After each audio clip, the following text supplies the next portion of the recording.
You'd never guess how the Minions' iconic look came to be. They came to the human city to find a new boss. In an alley, they stole a pair of overalls.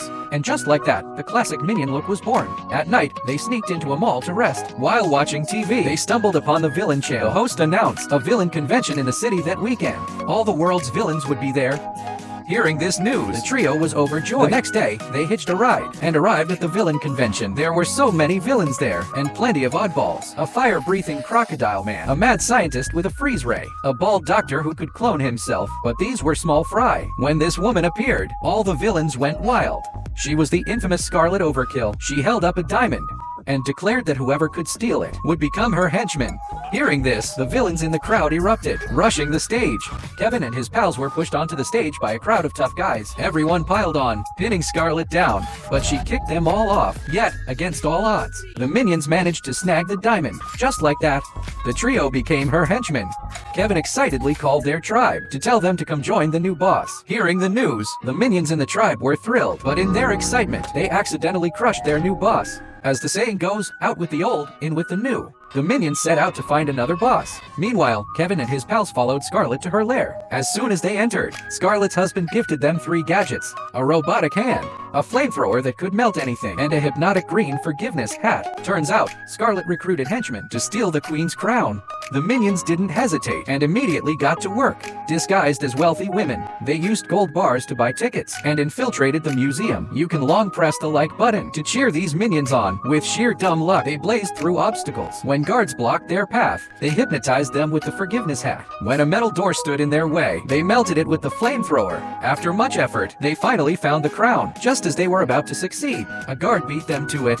Watching the queen place the crown on her head, the Minions didn't hesitate and chased after her. Using the robotic arm, they hijacked the queen's carriage. But to their surprise, the queen was a tough cookie, kicking the Minions relentlessly. Not only did they fail but they were also chased. In a critical moment, Bob pulled out a sword to defend himself, but instead of attacking, the guards knelt down. Turns out, it was the legendary Sword of Destiny. Legend says whoever pulls it out becomes the new king. And so, Bob became the new king, living a life of luxury in the palace, seemingly forgetting they were there to steal the crown for Scarlet. When Scarlet found out, she flew to the palace in her ship.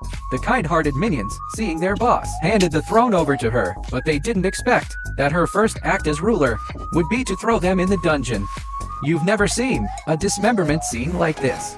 The man, undeterred, tried to hang them, but in the end, he gave up, leaving the Minions to their fate. But the Minions, wanting to celebrate Scarlet's coronation, traveled through the sewers, bringing a wreath as a gift. They finally reached the palace, only to find the gates closed, so they climbed through a window. But the wreath attracted a swarm of bees. Forced to flee, they jumped onto a chandelier, which then came crashing down, right onto Scarlet. Luckily, she survived, but she was furious. Determined to eliminate the Minions, she ordered all villains to hunt them down. Though the Minions were fast, they were outnumbered. Soon enough, Bob and Stuart were captured. Only Kevin escaped. Scarlet used them as bait to lure Kevin out. Meanwhile, Kevin sneaked into the lab to find stronger weapons, but he accidentally triggered a device, unleashing a giant Minion. A towering 1,000-foot-tall Minion appeared before everyone. If you had an enlarger, which body part would you make bigger? Meanwhile, Bob and Stuart were tied to a bomb. At the last second, Kevin saved them and doused the bomb. Scarlet was livid and went berserk, attacking Kevin relentlessly. Just then, the rest of the Minions arrived, but as they cheered, Scarlet attacked them too. Kevin slapped Scarlet, sending her flying into a wall. Enraged, Scarlet launched a missile. To protect his friend, Kevin caught it and swallowed it whole. Seeing Kevin's power, Scarlet and her husband tried to flee, but Kevin grabbed them. The 3 soared into the sky. With a massive explosion, the missile detonated. The Minions mourned Kevin, but then he floated down, holding onto his overalls. With the crisis averted, the queen reclaimed her throne and honored the Minions for their bravery. But just then, the crown went missing again. Scarlet had stolen it back. As she tried to escape, she was frozen solid in front of everyone. A little boy stole the crown. Fate works in mysterious ways. The Minions met their destined boss. That little boy was Gru. The Minions had finally found the boss they'd follow for life.